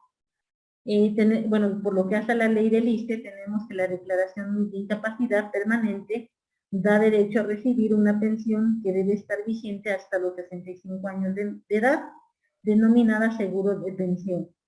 Tenemos que acá el asegurado igual tiene que contratar con una aseguradora un seguro de pensión para que le otorgue una renta igual. Acá también regresamos a lo mismo, ¿no? Acá serían lo que son las afores. ¿Sí? Bueno. Eso sería por lo que hace a las prestaciones económicas, que estamos hablando de lo que era una incapacidad permanente, ¿no? Permanente total. Pero ¿qué va a pasar si hay una incapacidad permanente parcial? Pues acá también tenemos que la incapacidad o el pago de esta prestación va a ser de la siguiente forma. Bueno, tenemos que irnos a lo que nos dice la ley del Seguro Social o la ley del ISSSTE. Igual también primero va a recibir lo que es una pensión provisional y posteriormente como ya se va a convertir en una pensión definitiva, ¿no?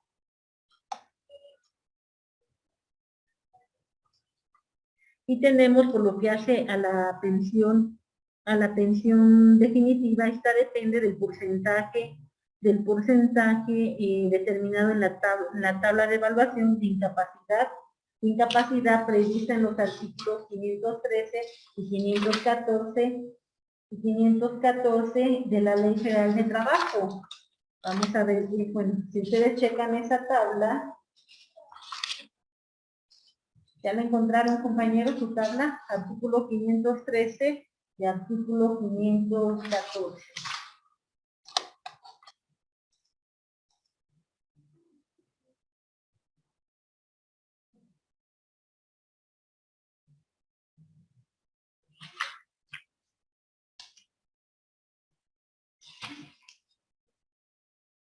La que dice tabla de enfermedades de trabajo. Ajá. Sí, aquí la tengo.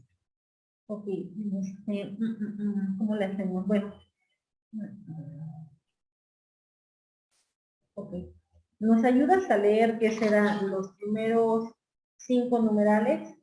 Sí, profe.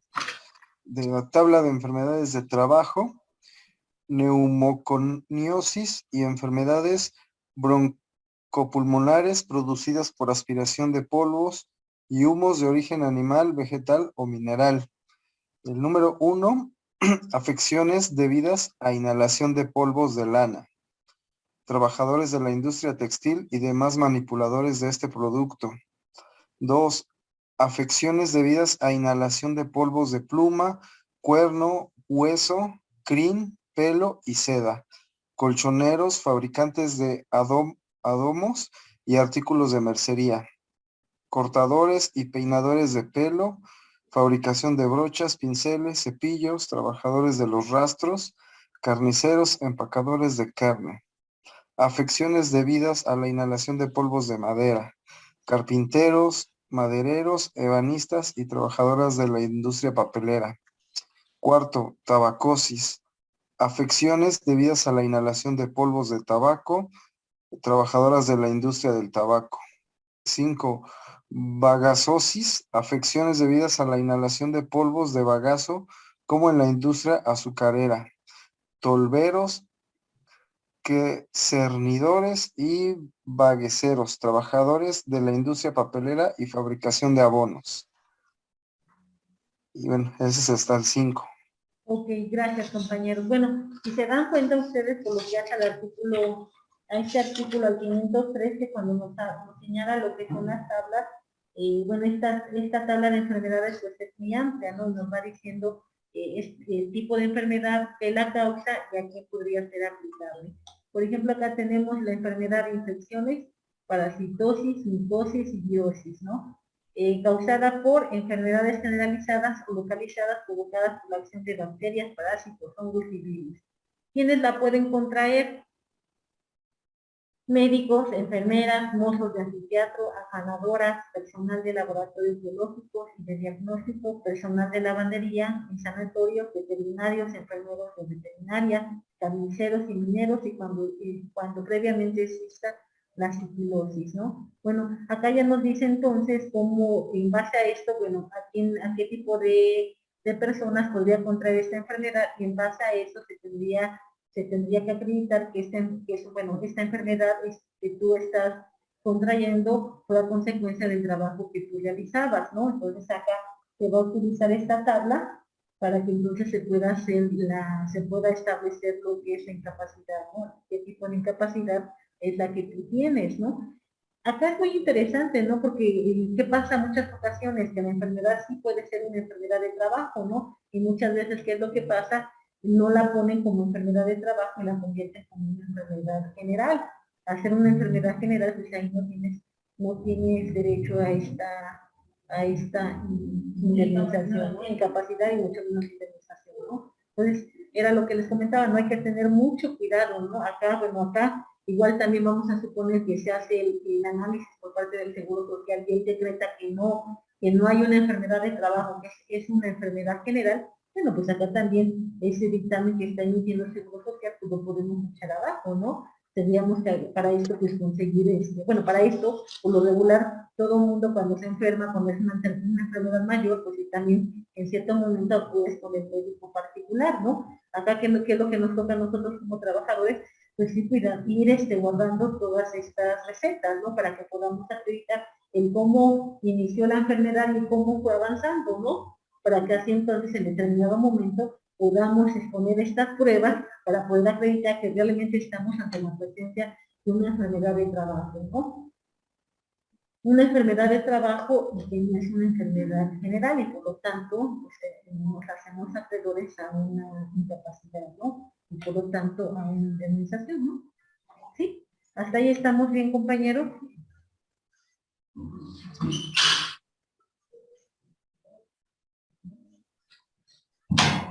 Ok, bueno.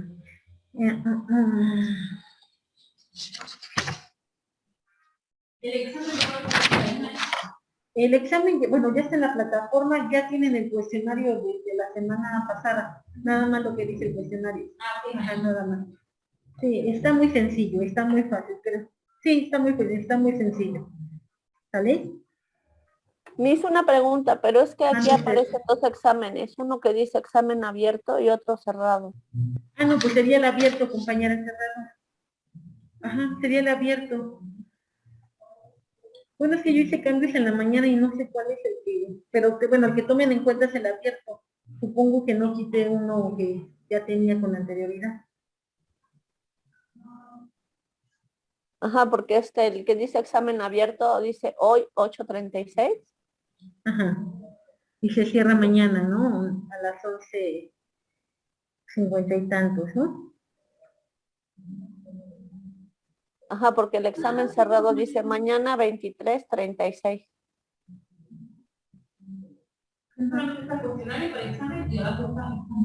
Sí. Ok. Bueno, si les aparece dos, nada más háganle caso que está abierto. ¿Vale? Sí, mis, gracias. Bueno, ok, continuamos. Ahora bien. Bueno, también por lo que hace a esta incapacidad, también puede haber suspensión de la pensión. ¿Cuándo va a pasar esto? Bueno, esta figura está contemplada solamente en la ley del Seguro Social. Puede haber una suspensión de la pensión. ¿En qué momento? Bueno, cuando el pensionado a quien se le haya declarado una incapacidad permanente, parcial o total, se rehabilite y tenga un trabajo remunerado en la misma actividad en la que se desempeñaba y que le proporcionen un ingreso cuando menos equivalente al 50% del ingreso habitual hubiera percibido en caso de seguir laborando. En esta situación, entonces, va a dejar de recibir la pensión de invalidez. Y acá la institución de seguros debe de devolver el monto restante en la proporción que aportó el IMSS y la AFORE, lo correspondiente a la cuenta individual. Y con esto se va a reactivar nuevamente el fondo de la AFORE para el trabajador. ¿Cómo ven, compañeros? Pero bueno, si ya te declararon la incapacidad permanente, pues lo que más convendría es que seguir manteniéndola ya, ¿no? Acá sería cuestión de tener cuidado, bueno, si estás trabajando, pues que no haya forma de que te lo puedan acreditar, ¿no? Porque si te lo acreditan, pues te puede suspender la pensión. ¿Cómo ven, compañeros? Bueno, eso es lo que pasa por lo que hace a los riesgos de trabajo, ¿sale?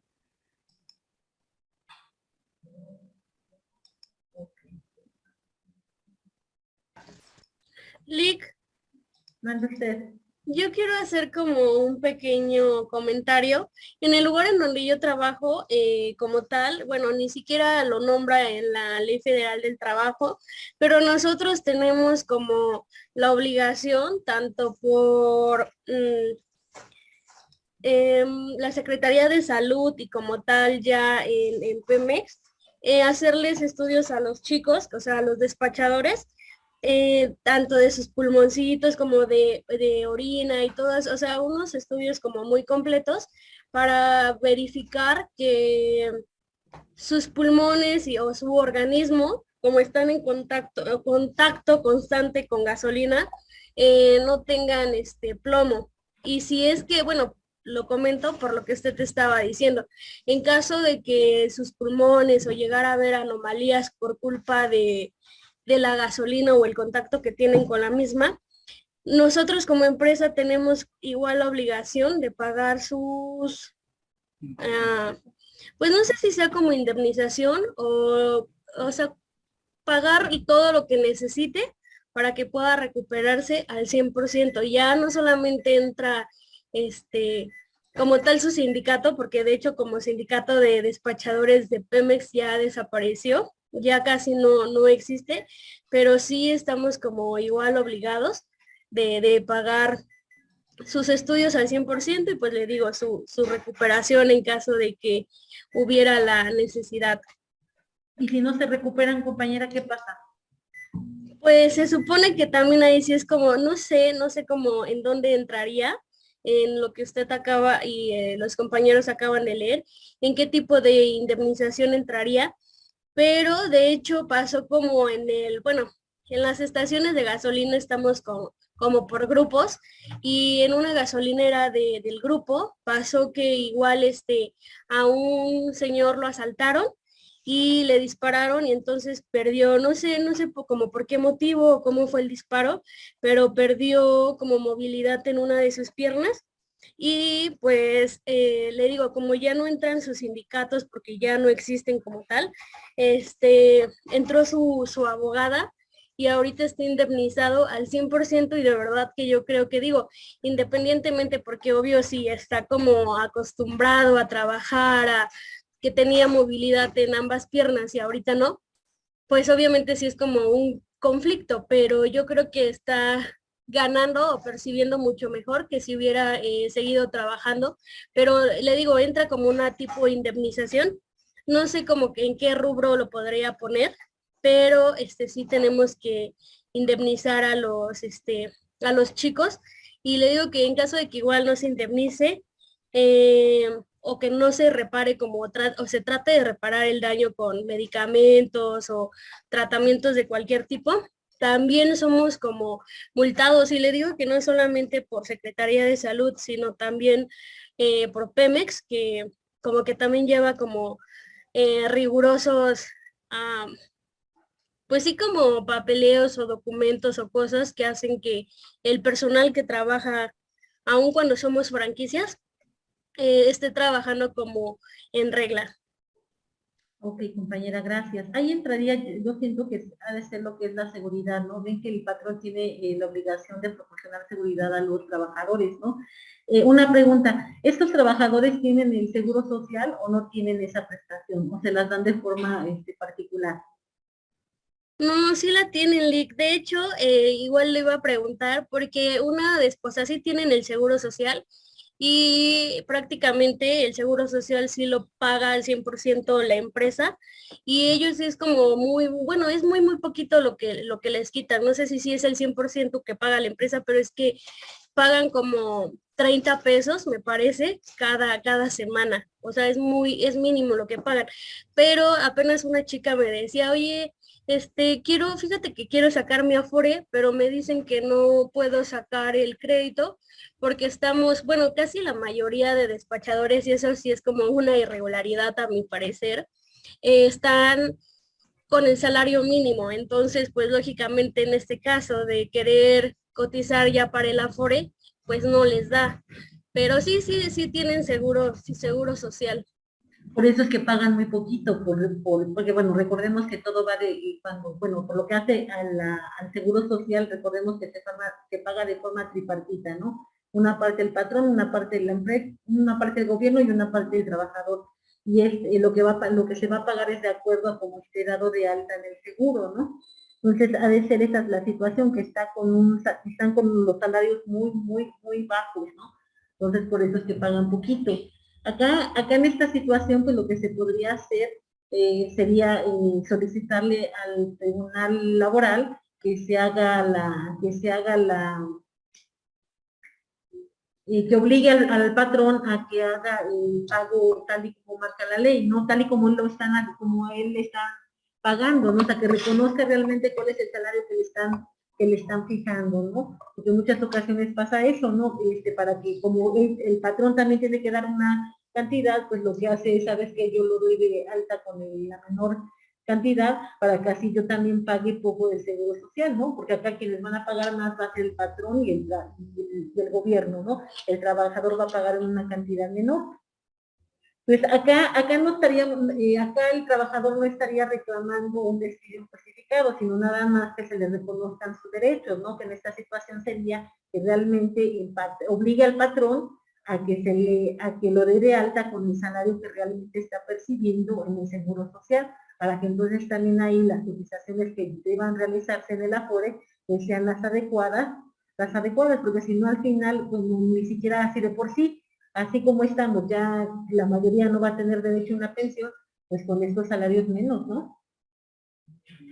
Sí se debería hacer. Era lo que les comentaba también, por ejemplo, por lo que hace a la antigüedad, ¿no? Hay empresas que igual no te reconocen la antigüedad, ¿no? O hay empresas también en las que cada determinado tiempo te liquidan, ¿no? Para que no hagas antigüedad, ¿no? Pero si sigues trabajando en la misma empresa, pues sigue la relación laboral, ¿no? Entonces, acá sería cuestión de igual solicitarlo ante el tribunal laboral, que se te haga el reconocimiento de la antigüedad que te corresponde, ¿no? Para que en determinado momento, pues igual te puedas pensionar, ¿no? Claro que ya esta pensión, la pensión ya no la va a pagar el seguro ni el ISSSTE, ¿no? La pensión quien la paga va a ser el Afore, ¿no? De acuerdo a tus aportaciones que hayas realizado en tu Afore. Y si, por ejemplo, si estando trabajando, la empresa cambia de razón social, se continúa con la misma como una antigüedad. Sí, es que también, de acuerdo hay que checar cómo está dado de alta en el seguro, ¿no? Muchas ocasiones es eso, ¿no? Aunque te sigan, ¿cómo se llama? Liquidando, pero bueno, si tú ya llevas tus semanas cotizadas en el seguro y siempre ha sido el mismo patrón, pues no hay pierde, ¿no? O sea, ahí acá nada más sería cuestión de que la empresa reconozca cuál es el tiempo que tiene de antigüedad, ¿no? Para que así ya en determinado momento pueda solicitar lo que es la pensión. Sí, era lo que les comentaba, o sea, realmente tenemos un campo para trabajar muy amplio acá, por lo que hace la seguridad social, ¿no? Nada más es cuestión de que nos metamos un poquito más y van a ver que sí se puede. Y sí estaríamos hablando de materia administrativa. Profe, Mande usted. y en relación cuando existe la renovación de contratos cada 3 meses, que es Hay una jurisprudencia hace tiempo en el que se mencionaba que cuando es esa situación, a ti te contratan cada 3 meses, ¿no? Pero sigue siendo contratado por el mismo patrón, pues acá la relación laboral se convierte de un contrato laboral por tiempo determinado, se convierte en tiempo indeterminado, toda vez que te han estado, bueno, sigues trabajando con el mismo patrón, ¿no? Se convierte en contrato, en lugar de contrato por tiempo determinado, se convierte en tiempo indeterminado, ¿no? Y ya de ahí, pues cambian todas las prestaciones, ¿no? Y eso, por ejemplo, esto pasa mucho en las universidades, ¿no? Universidades públicas, universidades privadas, ¿no? Te contratan por cada cuatrimestre, ¿no? Tu carga de trabajo nunca va a ser la misma, porque pues en un cuatrimestre vas a tener más horas clases, en otras menos, ¿no? Pero como te siguen contratando, se convierte en un contrato por tiempo indeterminado, ¿no? Hay una jurisprudencia en ese aspecto. Ok, gracias. Entonces ahí también, pues hacer contrato por tiempo indeterminado, pues se sigue respetando la antigüedad, ¿no? Y más en esa, y bueno, más en ocasiones como te contratan cada 3 meses, pues ni siquiera te liquidan, ¿no? No te dan nada por liquidación. Entonces, pues ahí sigue continuando la relación laboral, ¿no? Porque, bueno, en tal caso te podría decir, podría argumentar la empresa, no, pero es que yo la contraté por tiempo determinado, ¿no?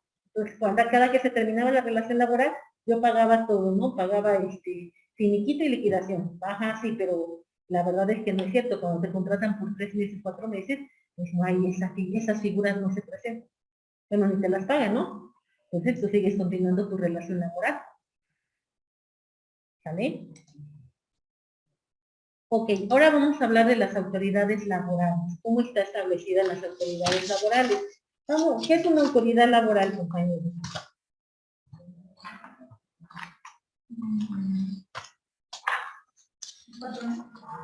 Ajá. Autoridad laboral. Autoridades laborales. La Junta de Conciliación.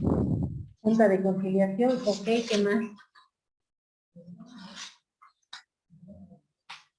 Okay. Vamos a tener nosotros lo siguiente. Por lo que hacen las autoridades laborales, tenemos lo siguiente. Tenemos que van a ser aquellas instancias gubernamentales que intervienen no solo para resolver conflictos entre trabajadores y patrones, ¿no? Bueno, sino también aquellas que en mayor o menor medida interactúan. Y acá entraría, por ejemplo, la Secretaría de Trabajo y Prevención Social, que es en materia de sueldos, ¿no? O también podría entrar acá lo que es la Comisión Nacional de Salarios Mínimos. Tenemos entonces, van a ser aquellas, ¿qué son autoridades laborales? Pues aquellas instancias gubernamentales o jurisdiccionales en las cuales intervienen para resolver conflictos entre trabajadores y patrones, ¿no? O bien aquellas que interactúan entre entre trabajadores y patrones, ¿no? Esas van a ser las autoridades. Dentro de estas autoridades, pues vamos a encontrar nosotros las que nos dice el artículo 523.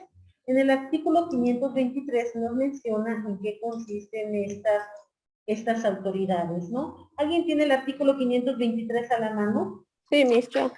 Por favor.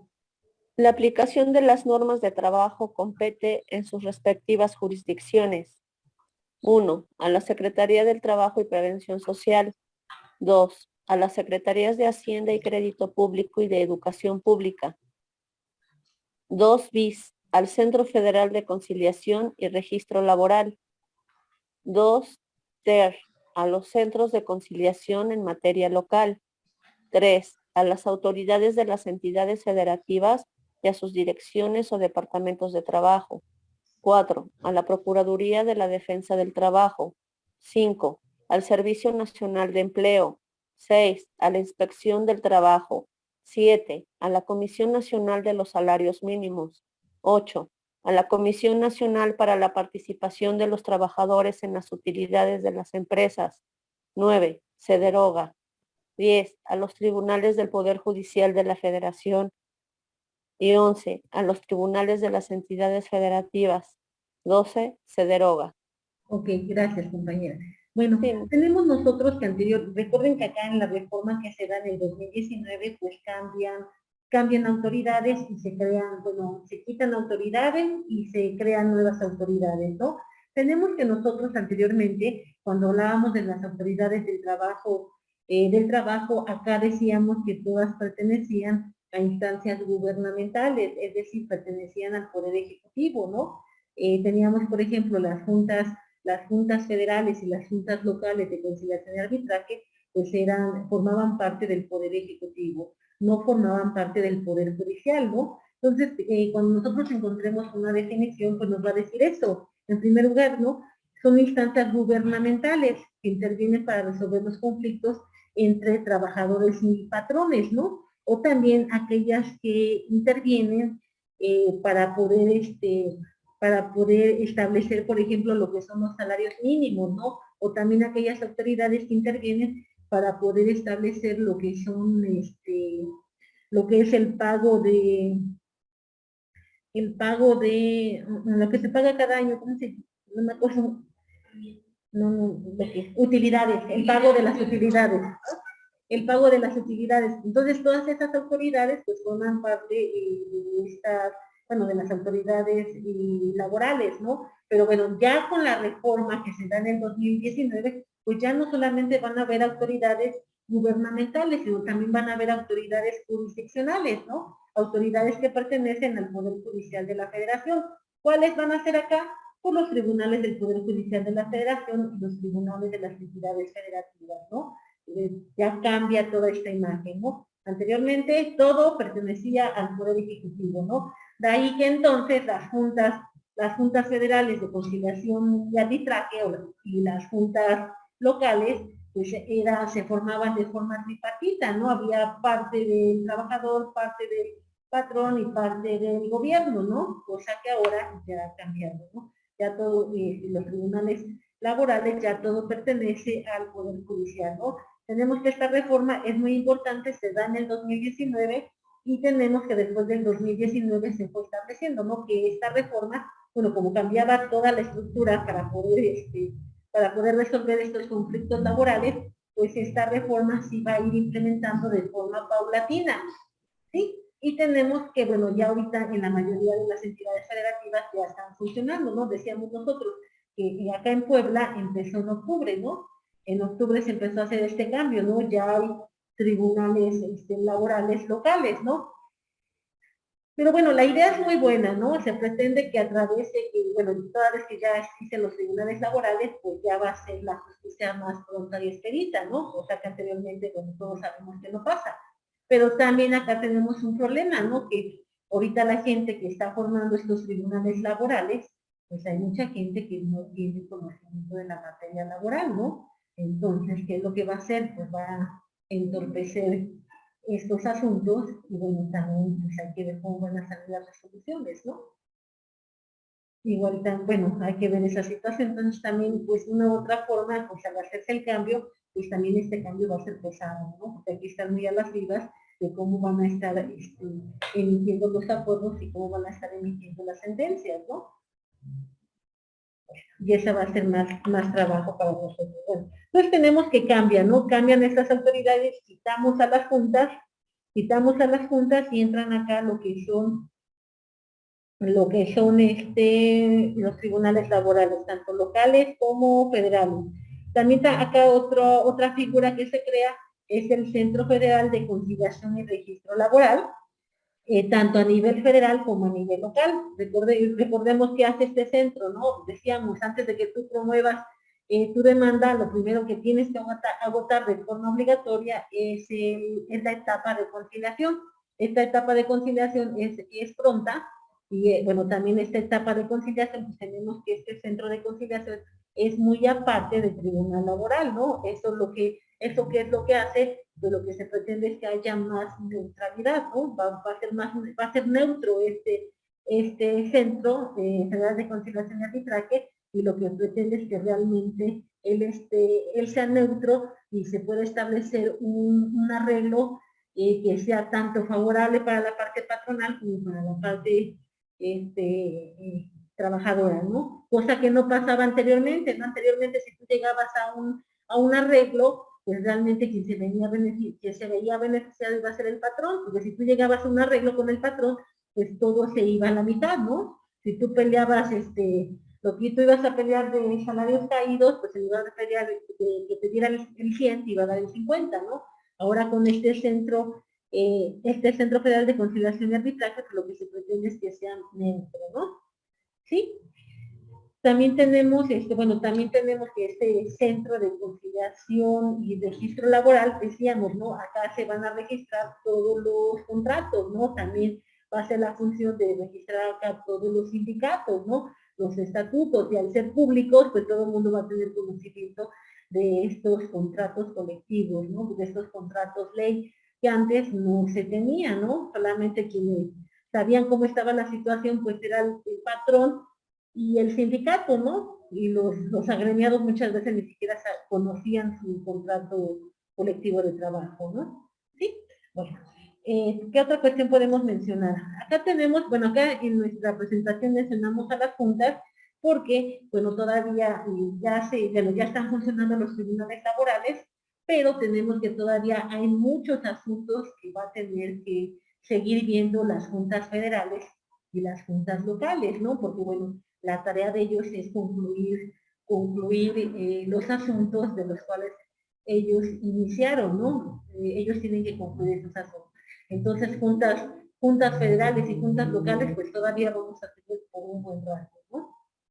Por un buen rato vamos a tenerlos. Entonces, tenemos que es la Junta Federal de Conciliación y Arbitraje. Bueno, ahí en las juntas se van a establecer las diferencias o los conflictos entre el capital y el trabajo, y se van a sujetar a la decisión de una Junta de Conciliación y Arbitraje.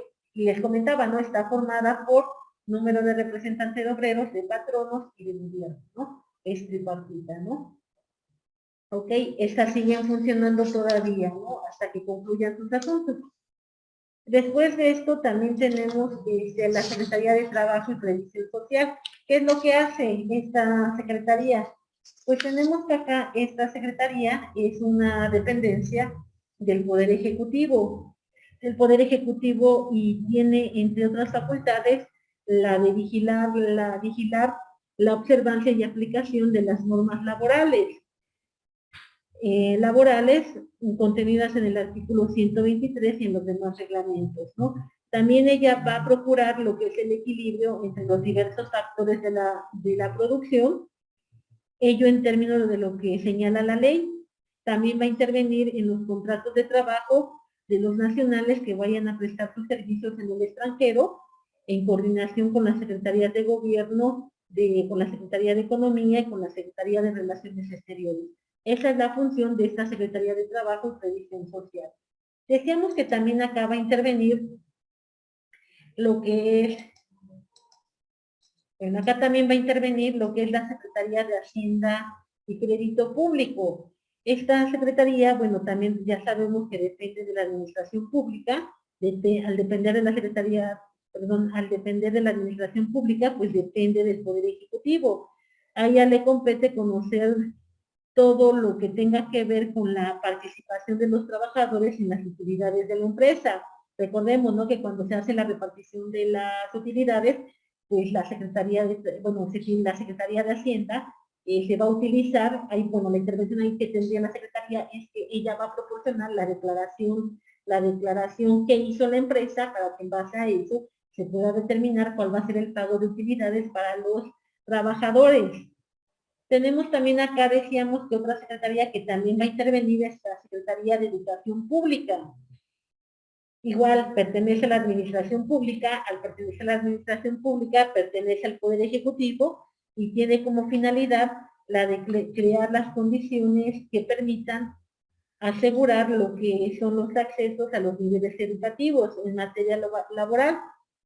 Ella también va a intervenir en la capacitación y adiestramiento de los trabajadores, ¿sí? Ok, bueno. También tenemos lo que es otra autoridad, la Procuraduría de la Defensa del Trabajo. Acá, ¿qué va a pasar con esta Procuraduría? tenemos que esta Procuraduría también es conocida como la Profedet, ¿sí? Es un órgano también dependiente de la Secretaría de Trabajo y esta fue creada con la finalidad de asesorar a los trabajadores o a los sindicatos y en caso de necesitarse también va a representarlos. La representación de la Procuraduría va a ser de forma gratuita. También tenemos que en muchas ocasiones a través de esta Procuraduría pues se resuelven los conflictos laborales de forma más rápida. También la Procuraduría, bueno, ella va a proponer soluciones a los conflictos laborales a través de un procedimiento de conciliación y también a ella le corresponde vigilar lo que es la justicia que se impartan por las juntas de conciliación, ¿sí? Bueno, que ahora sería igual por los tribunales, ¿no? De lo que nos están diciendo, sería como un abogado de oficio. Ajá, sí. Incluso cuando a ti te despiden injustificadamente, pues tú puedes ir directamente a la Procuraduría de la Jefa del Trabajo y ahí ellos te van a asesorar.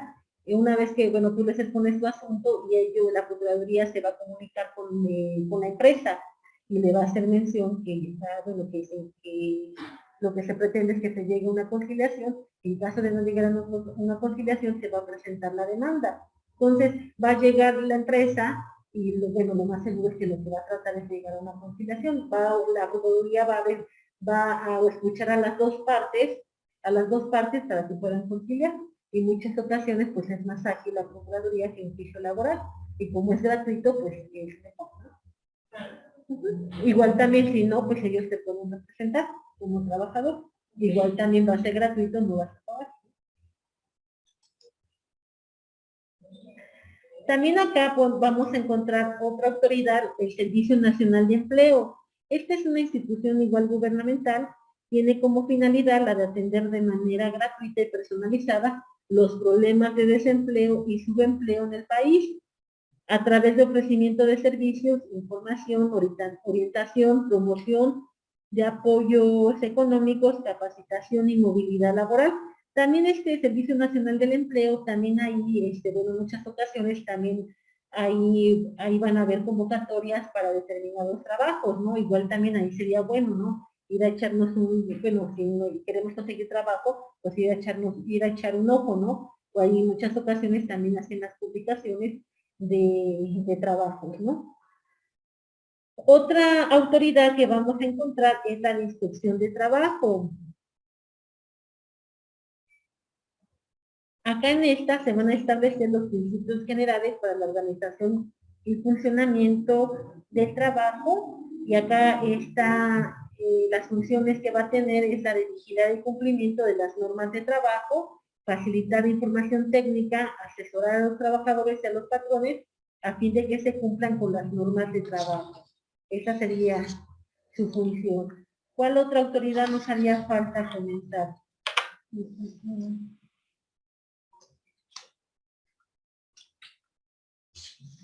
Pues me parece que esas serían a grandes rasgos las que tenemos, ¿no? Ya mencionamos lo que son los tribunales laborales, ya mencionamos lo que es la conciliación. La Comisión Nacional de Salarios Mínimos. Recordemos que este es un organismo gubernamental integrado por representantes del trabajador, de los patrones y gobiernos, y ellos tienen como finalidad fijar los salarios mínimos legales, procurando asegurar la congruencia en lo que establece la Constitución con las condiciones económicas y sociales del país. Eso es lo que se supone que tiene que hacer la Comisión Nacional de Salarios Mínimos, ¿no? Pero bueno. Después tenemos la Comisión Nacional para la Participación de los Trabajadores en las Actividades de la Empresa. Esta comisión igual está integrada de forma tripartita, patrón, trabajador y gobierno. Y la función es la de fijar la parte proporcional correspondiente a las utilidades que obtenga la empresa y que la empresa va a repartir entre los trabajadores. Así también acá se tiene que vigilar lo que es la repartición de las utilidades. ¿Sí? Esa va a ser la función de la Comisión Nacional para la Participación de los Trabajadores en las utilidades de la empresa.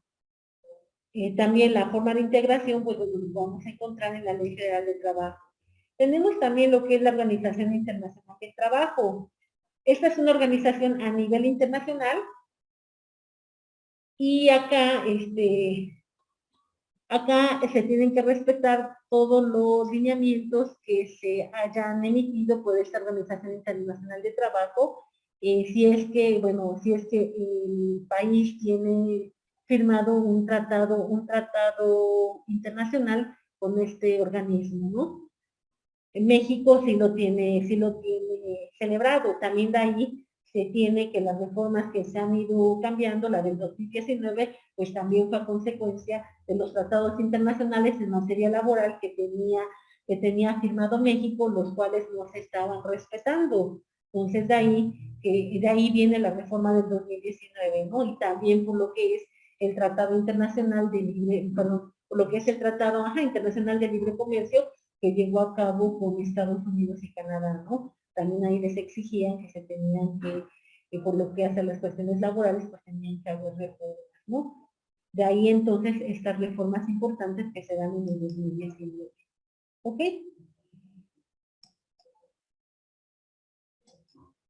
Ok. Bueno, esto sería todo por lo que hace a las autoridades en materia laboral.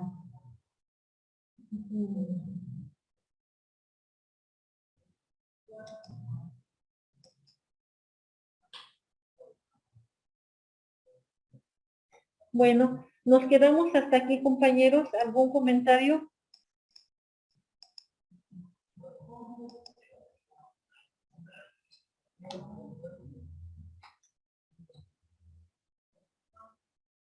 Bueno, entonces ya nada más me queda despedirme y por favor, realizan su examen, tienen hasta el día de mañana, el día lunes ya tienen las calificaciones. Si hay alguna inquietud por lo que hace a su calificación, pues me lo hacen saber. Gracias, compañeros, que pasen. Muchas gracias, Miss. Un abrazo. Gracias, Miss. Gracias, compañera. Cuídense mucho. Gracias, profa. Gracias, Miss. Mucha suerte. Hasta luego, compañeros. Gracias, Miss. Buenas tardes. Igualmente, cuídense.